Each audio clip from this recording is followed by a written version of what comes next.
Hai semuanya, perkenalkan nama saya Junius Maritus Regar, NIM 2019510020, Program Studi Teknik Kimia, Mata Kuliah Kimia Fisika.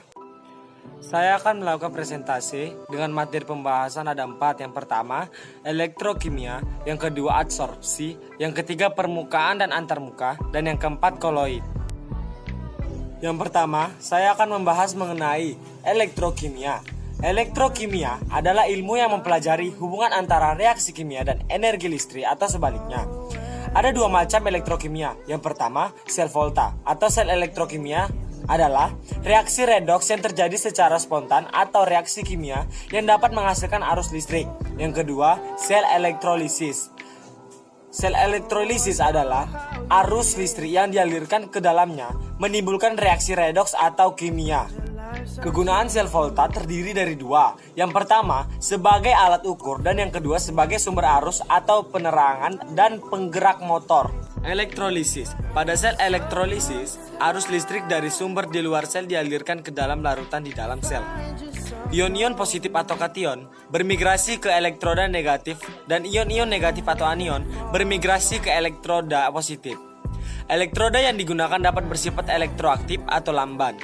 Contoh elektroda yang elektroaktif atau Cu dan Ag mudah teroksidasi dan sering ambil bagian dalam proses anoda, sedangkan elektroda lamban atau grafit dan platina praktis tidak bereaksi kecuali pada proses-proses tertentu. Pembahasan yang kedua adalah adsorpsi. Adsorpsi adalah salah satu istilah dari sifat koloid, yaitu sebuah penyerapan zat terhadap zat lain. Hal ini disebabkan karena adanya gaya tarik molekul-molekul pada permukaan zat penyerap. Salah satu contoh proses yang memanfaatkan sifat adsorpsi yaitu seperti penjernihan air oleh tawas dan penyembuhan sakit perut menggunakan norik akibat bakteri potigen. Yang berikutnya, manfaat dan kegunaan adsorpsi. Yang pertama, untuk menjernihkan air yang keruh, dan yang kedua, pemutihan gula pasir pada industri. Ketiga, pemurnian minyak kelapa sawit. Keempat, pewarna serat wol, kapas atau sutra. Yang kelima, penggunaan norit untuk mengobati sakit perut. Yang keenam, pembersihan dengan sabun. Yang ketujuh, penyerapan humus oleh tanah liat. Faktor-faktor yang mempengaruhi kecepatan adsorpsi macam absorben. Yang pertama, macam zat yang diabsorpsi atau adsorbate. Dan yang kedua, luas permukaan adsorben. Yang ketiga, konsentrasi zat yang diabsorpsi atau absorbate. Dan yang terakhir ada temperatur. Adsorpsi dibedakan menjadi 2 jenis, yaitu adsorpsi fisika dan adsorpsi kimia. Adsorpsi fisika adalah proses interaksi antara absorben dengan absorbat yang disebabkan oleh gaya van der Waals. Adsorpsi kimia adalah reaksi yang terjadi antara zat padat dengan zat terlarut yang terabsorpsi. Kita masuk ke pembahasan yang ketiga, permukaan dan antarmuka. Tegangan permukaan adalah gaya persatuan panjang yang diberikan sejajar dengan permukaan untuk mengimbangi tarikan ke dalam. Tegangan permukaan mempunyai satuan Dyne dalam CGS. Tegangan antarmuka adalah gaya persatuan panjang yang terdapat pada antarmuka 2 fase cair yang tidak tercampur. Mempunyai satuan Dyne atau cm. Tegangan antarmuka selalu lebih kecil daripada tegangan permukaan karena 2 fase cair yang membuat suatu antarmuka adalah lebih besar bila suatu fase cair dan suatu fase gas berada bersama-sama. Jadi, bila cairan bercampur dengan sempurna, tidak ada tegangan antarmuka yang terjadi. Manfaat tegangan permukaan dalam bidang farmasi. Yang pertama, dalam mempengaruhi penyerapan obat pada bahan pembantu padat pada persediaan obat. Yang kedua, penetrasi molekul melalui membran biologis. Yang ketiga, pembentukan dan kestabilan emulsi dan dispersi partikel tidak larut dalam media cair untuk membentuk sediansi suspensi. Faktor-faktor yang mempengaruhi tegangan permukaan adalah yang pertama, jenis cairan, yang kedua suhu, yang ketiga adanya zat terlarut, dan yang keempat surfakta.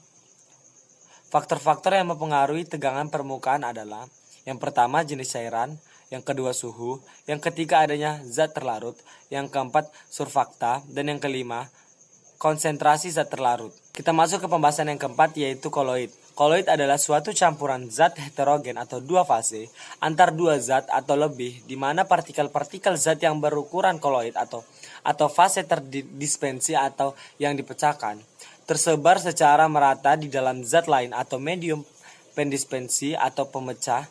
Ciri-cirinya yaitu 1. Dua fase, 2 keruh. Yang ketiga antar homogen dengan heterogen. Yang keempat diameter partikel yaitu 1 nanometer lebih kecil dari D dan lebih besar dari 100 nanometer. Yang kelima tidak dapat disaring dengan penyaring biasa melainkan dengan penyaring ultra. Yang keenam tidak memisahkan jika didiamkan.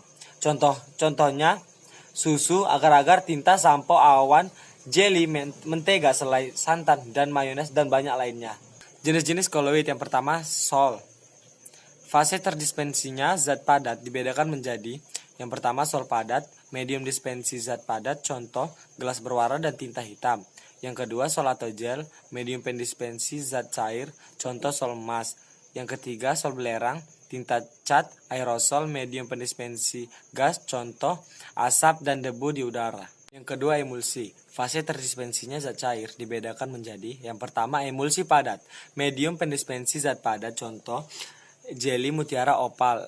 Yang kedua emulsi medium pendispensi zat cair, contohnya susu, santan, minyak ikan. Yang ketiga aerosol cair, medium pendispensi gas, contohnya kabut. Yang ketiga busa atau buih. Fase terdispensi gas dibedakan menjadi yang pertama buih, medium pendispensi zat cair, contohnya buih sabun dan krim kocok. Dan yang kedua padat, medium pendispensi zat padat, contohnya batu, apung, dan karet busa. Sekian hasil dari presentasi saya. Apabila ada kesalahan kata, mohon dimaafkan. Semoga bermanfaat dan terima kasih.